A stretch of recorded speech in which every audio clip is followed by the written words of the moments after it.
Auckland, we took a domestic flight to Queenstown. Queenstown sits on the shore of Lake Wakatipu in the South Island of New Zealand. It is a good base for visiting other destinations such as Milford Sound and Mt National Park. Since we were a group, we booked an entire house for our accommodation.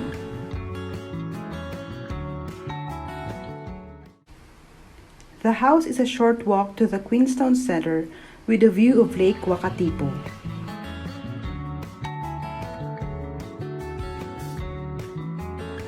On our first day, we tried the famous Fergburger. I personally don't think it is that special, but taste is subjective. So just try it when you visit.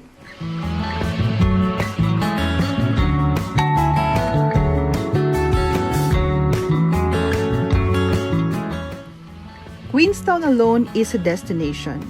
Unfortunately, we were not able to really explore it since we booked tours to Milford Sound and Mt for the subsequent days.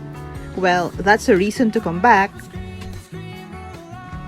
On Halloween, we took a wrong turn and unintentionally passed by the cemetery on our way to the Skyline Gondola.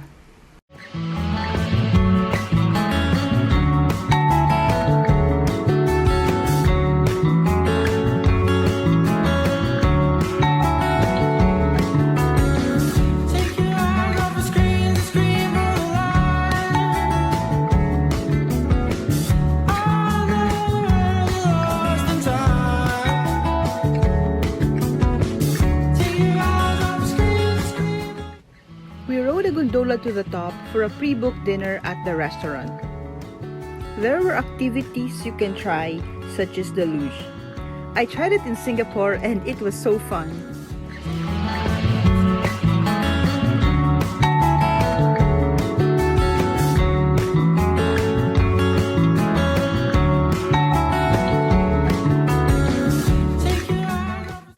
The highlight of the day is the buffet dinner at the Stratosfare Restaurant.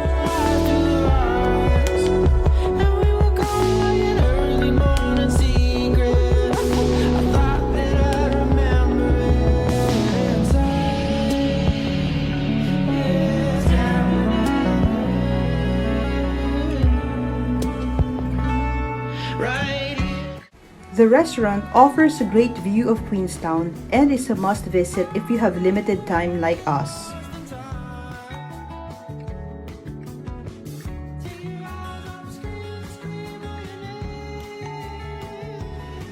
I also made short videos of our trips to Milford Sound and Mt. Check out my playlist.